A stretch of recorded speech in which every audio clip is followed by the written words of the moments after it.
Hello everyone, welcome to Learning Point. हम solve कर रहे थे नीट 2021 का पेपर।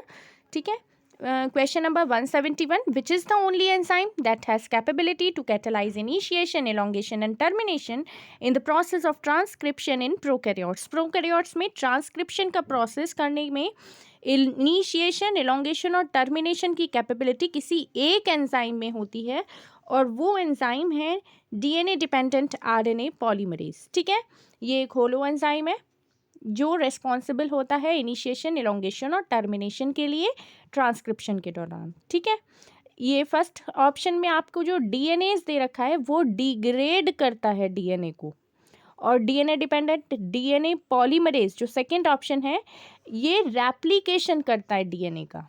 ठीक है, और डीएनए लाइगेज ज्वाइन करता है डिसकंटिन्यूअसली सिंथेसाइज जो फ्रेगमेंट्स होते हैं डीएनए के। ठीक है, okay, next question, question number 172। देखिए, which one of the following organism bears hollow and pneumatic long bones. तो हॉलो और न्यूमैटिक लॉन्ग बोन्स किस में होती हैं? वो एव्स में होती हैं। जो बर्ड्स होती हैं एव्स उसमें होती हैं, है ना। और उसका एग्जाम्पल आपको गिवन है न्यूफ्रॉन। न्यूफ्रॉन वल्चर को बोलते हैं। ठीक है, तो option number 2 is correct option है। ऑर्निथोरिंकस प्लैटीपस होता है, मैक्रोपस कंगारू, ये मैमेलिया से बिलोंग करते हैं, फर्स्ट और फोर्थ। ठीक है, और Hemidactylus third option wall lizard है, ये रेप्टिलिया का मेंबर है। ठीक, नेक्स्ट क्वेश्चन नंबर 173 देखते हैं। रीड द फॉलोइंग स्टेटमेंट्स, उसके बाद हमें करेक्ट ऑप्शन को चूज करना है इनमें से। ठीक है, तो चलिए पहले स्टेटमेंट देख लेते हैं। मैटाजेनेसिस इज ऑब्जर्व्ड इन हेलमिंथीस। मैटाजेनेसिस ऑब्जर्व होता है सीलंटरेटा के मेंबर में, निडेरिया में। ठीक है, मैटाजेनेसिस होता क्या है? Alternation of generation. ठीक है, next option, echinoderms are triploblastic and coelomate animals as true coelom. देखिए, इकाइनोडर्म्स ट्रिप्लोब्लास्टिक और सीलोमेट एनिमल्स होते हैं क्योंकि ट्रू सीलोम ऑब्जर्व होती है इकाइनोडर्म्स में। ठीक है, तो option number B correct option है यहाँ पर। इसके बाद ऑप्शन सी है, round worms have organ system level of body organisation. Yes, round worms में एज के हेलमिंथीज में organ system level of body organisation है। Next, comb plates present in ctenophores help in digestion. No, ctenophores में जो कॉम्प्लेट्स होती हैं वो locomotion में हेल्प करती हैं, not in digestion. So this is wrong statement. First wrong, second true, third true, fourth wrong.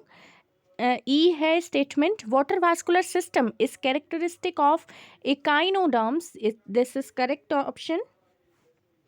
ठीक है, तो वाटर वास्कुलर सिस्टम इकाइनोडर्म्स में होता है, वो उसको लोकोमोशन में, कैप्चर में, ट्रांसपोर्ट ऑफ फूड में और रेस्पिरेशन में हेल्प करता है।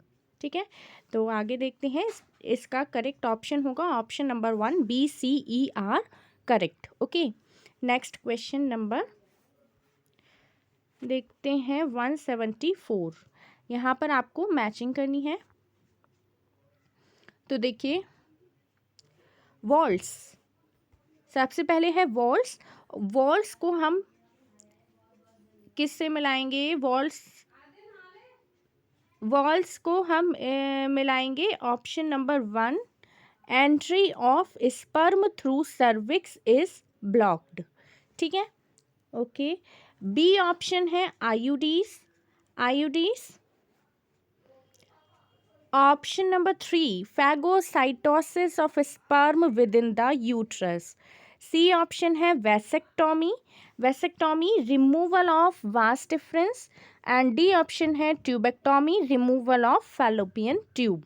ठीक है, तो इसके अकॉर्डिंग ऑप्शन नंबर 3 यहाँ पर करेक्ट होगा। ठीक है, ओके, नेक्स्ट क्वेश्चन नंबर 175 देखते हैं। Sphincter of Oddi is present at, sphincter of Oddi junction of hepatopancreatic duct और ड्यूडेनम के बीच में है। ठीक है, next question number 176. Okay, if adenine makes 30% of DNA molecule, what will be the percentage of thymine, guanine and cytosine in it? Adenine का है 30% और एडेनिन थाइमीन के इक्वल होता है, तो थाइमीन का भी 30% होगा. ठीक है, तो यहाँ से हमें पता चल गया ऑप्शन 4 करेक्ट है, क्योंकि थाइमीन का भी 30% होगा. और 30 ये 60 हो गया. अब 100 में से 60 को माइनस करेंगे तो आपके पास बचता है 40%.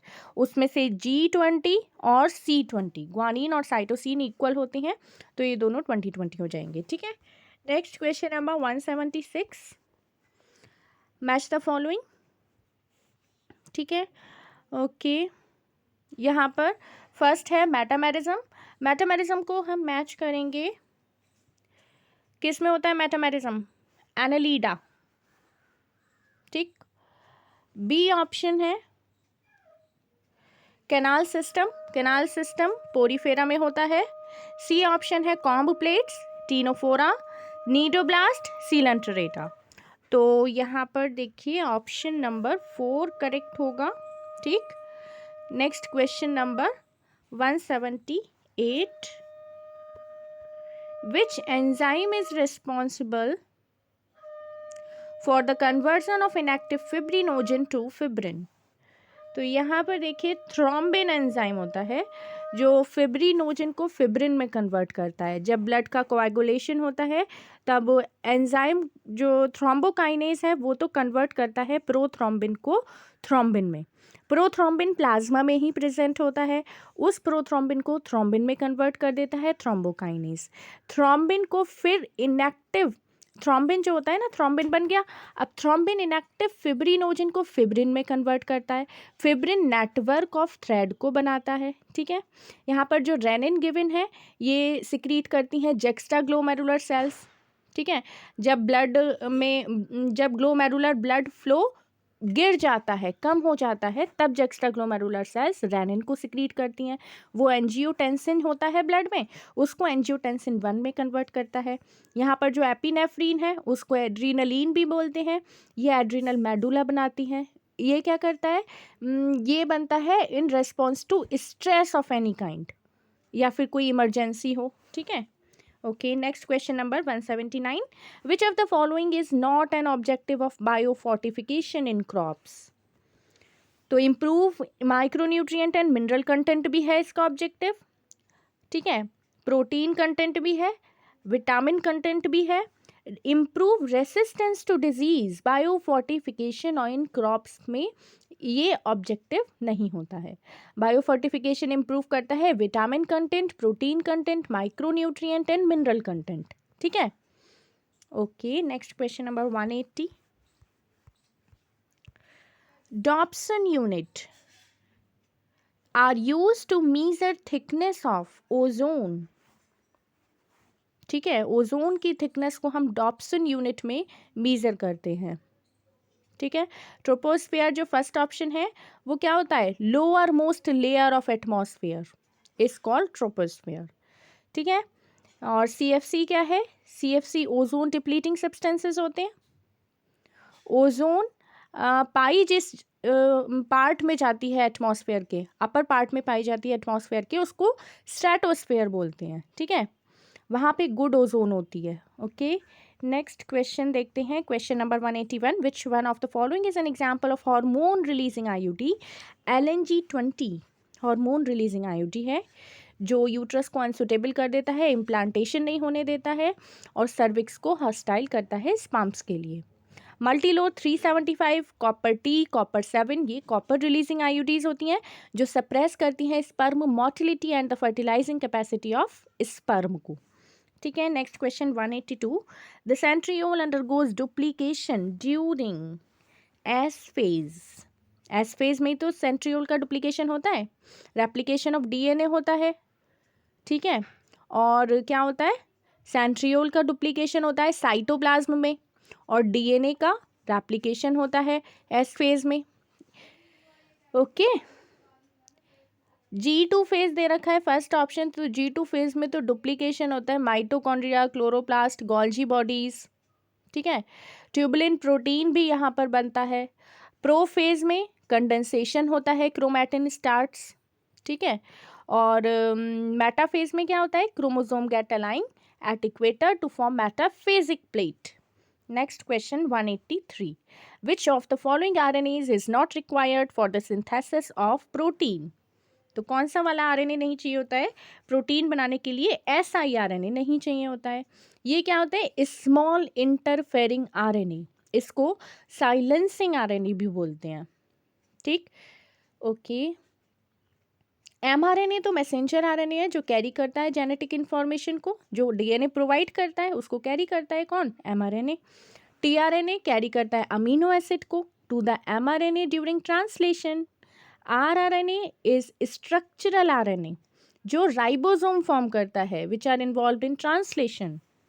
Next question 184, in a cross between a male and a female, both heterozygous for sickle cell anemia, दोनों heterozygous हैं sickle cell anemia के लिए, तो क्या परसेंटेज प्रोगेनी की डिजीज होगी वो बताना है हमें। तो देखिए दोनों यहाँ पर हेट्रोजाइगस हैं, ओके, जैसे HbA/HbS, ये हो गया एक पेरेंट, और दूसरा भी हो गया HbA/HbS, ये दूसरा पेरेंट हो गया। अब इनसे आपको जो total number of affected progeny मिलेगी वो एक ही मिलेगी, ठीक है। Total number of affected progeny एक मिलेगी और डिजीज़ वाली कितनी मिलेंगी, 25%, ठीक है। तो यहाँ पर आपका आंसर होगा 25%, option number 4। Next question number 185, select the favourable condition required for the formation of oxy haemoglobin at the alveoli. तो यहाँ पर देखिए option number 2, high pressure of O2, low partial pressure CO2, less H positive और lower temperature, यही favourable factors हैं for the formation of oxy haemoglobin. कहाँ पर बनता है, एल्व्यूलाई पर, ठीक है। Okay, next question 186, match the following. Option number A एलेंस rule, तो पोलर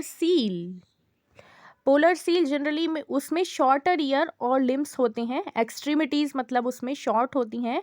क्यों शॉर्ट होती हैं, जिससे हीट लॉस कम से कम हो। This is with reference to Allen's rule. Next है फिजियोलॉजिकल अडेप्टेशन, तो ये कंगारू रैट में है, उसमें फिजियोलॉजिकल अडेप्टेशन है कंगारू रैट में। नेक्स्ट बिहेवियरल अडेप्टेशन किस में है, डेजर्ट लेजार्ड में। डेजर्ट लेजार्ड बिहेवियरल अडेप्टेशन को शो करती है, ठीक है। ओके, इसके बाद biochemical adaptation, marine fish at depth, ये बायोकेमिकली अडेप्ट होती हैं to survive in great depth in ocean, ठीक है। नेक्स्ट इसमें ऑप्शन नंबर 4 आपका करेक्ट ऑप्शन होगा, ठीक है। नेक्स्ट देखिए 187 question, okay, adaptive radiation Darwin finches, ठीक है। Adaptive radiation Darwin finches. B option है convergent evolution selection of resistant varieties due to excessive use of herbicides and pesticides. C है divergent evolution, एक minute कुछ mistake हो गई है, adaptive radiation में आपका ऑप्शन नंबर 4 ठीक है, बी है उसमें option number 3 convergent evolution, wings of butterfly and bird, ठीक है, कन्वर्ज हो जाते हैं, ठीक है। डाइवर्जेंट इवोल्यूशन यहाँ पर होगा option number bones of 4 limbs in man and whale, और डी का होगा option number 1 selection of resistant varieties due to excessive use of herbicides and pesticide, ये इवोल्यूशन है बाय एंथ्रोपोजेनिक एक्शन, ठीक है।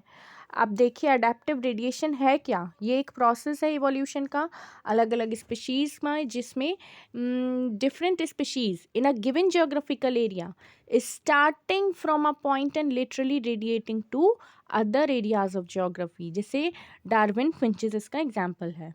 ठीक है, एनालॉगस ऑर्गन्स कौन से होते हैं, जो एनाटॉमिकली तो सिमिलर स्ट्रक्चर होता है उनका और सिमिलर वो फंक्शन परफॉर्म करते हैं, are a result of convergent evolution, जैसे विंग्स ऑफ बटरफ्लाई है, विंग्स ऑफ बर्ड्स हैं, एनाटॉमिकली सिमिलर स्ट्रक्चर नहीं है उनका, ठीक है, लेकिन वो फंक्शन सिमिलर परफॉर्म कर रहे हैं उड़ने का। होमोलोगस ऑर्गन्स कौन से होते हैं, जो एनाटॉमिकली सिमिलर स्ट्रक्चर होता है उनका, लेकिन वो अलग अलग फंक्शन को परफॉर्म करते हैं अपनी ज़रूरत के अनुसार। ठीक है, वो डाइवर्जेंट इवोल्यूशन होता है, जैसे bones of 4 limbs of man के अलग काम कर रहे हैं, व्हेल के अलग काम कर रहे हैं, लेकिन स्ट्रक्चर उनका सिमिलर होता है। ठीक है, next is evolution by anthropogenic action का मतलब evolution due to human interference, जैसे एंटीबायोटिक रेसिस्टेंट माइक्रोब्स हैं, हार्बिसाइड रेसिस्टेंट वेराइटीज़ हैं, पेस्टिसाइड रेसिस्टेंट वेराइटीज़ हैं। Next question, question number 188, which of these is not an important component of initiation of parturition in humans? Option number 1 यहाँ पर correct होगा, release of prolactin. ठीक है, okay, देखिए option number 18, question number 189, which one of the following statement about histones is wrong? Histone के बारे में कौन सा वाला स्टेटमेंट गलत है? फर्स्ट स्टेटमेंट देखिए, histone carry positive charge in the side chain. Yes, histones are rich in basic amino acid residue, lysine and arginine with charged side chain. ठीक है, option number 2, histones are organise to form a unit of 8 molecule, ये भी सही है, 8 molecules का unit बना लेते हैं हिस्टोन। ठीक है, हिस्टोन ऑक्टामर जिसको बोलते हैं। नेक्स्ट है, the pH of histone is slightly acidic, this is wrong statement. Slightly acidic pH नहीं होता है, अभी मैंने आपको बताया बेसिक होते हैं ये। ठीक है, तो यही स्टेटमेंट रॉन्ग है, ऑप्शन नंबर 3। नेक्स्ट है statement 4, histones are rich in amino acid lysine and arginine, ये तो मैं आपको बता ही चुकी हूँ। ठीक है, ये करेक्ट स्टेटमेंट है। Next question number 190, during muscular contraction which of the following events occur? Muscular contraction के टाइम पर क्या होता है, तो देखिए इनमें से हमें पढ़ के स्टेटमेंट्स को करेक्ट ऑप्शन बताना है यहाँ पर। तो फर्स्ट है H zone disappear, H zone disappear हो जाता है, yes H zone disappear. A band wide हो जाता है, this is wrong. I band reduce हो जाता है विथ में, दिस इज करेक्ट। तो आपका option number 1 correct, A correct है, सी करेक्ट है, एंड डी है myosin hydrolysis ATP releasing the ADP and inorganic phosphate, this is also correct. E statement, Z line attached to actins are pulled inward, this is also correct. So option number 2 correct होगा यहाँ पर, A C D E सही है। ठीक है, okay, A band तो उसमें as it is रहती है, क्योंकि यहाँ पर लिखा है ए बैंड वाइड हो जाती है ऑप्शन बी में, तो ये तो गलत होगा क्योंकि ए बैंड रीटेन रहती है मसल कॉन्ट्रैक्शन के दौरान। ठीक है, ओके, नेक्स्ट क्वेश्चन से हम नेक्स्ट वीडियो में डिस्कस करेंगे। Okay, if my videos are helpful for you then please subscribe this channel Learning Point. Thank you.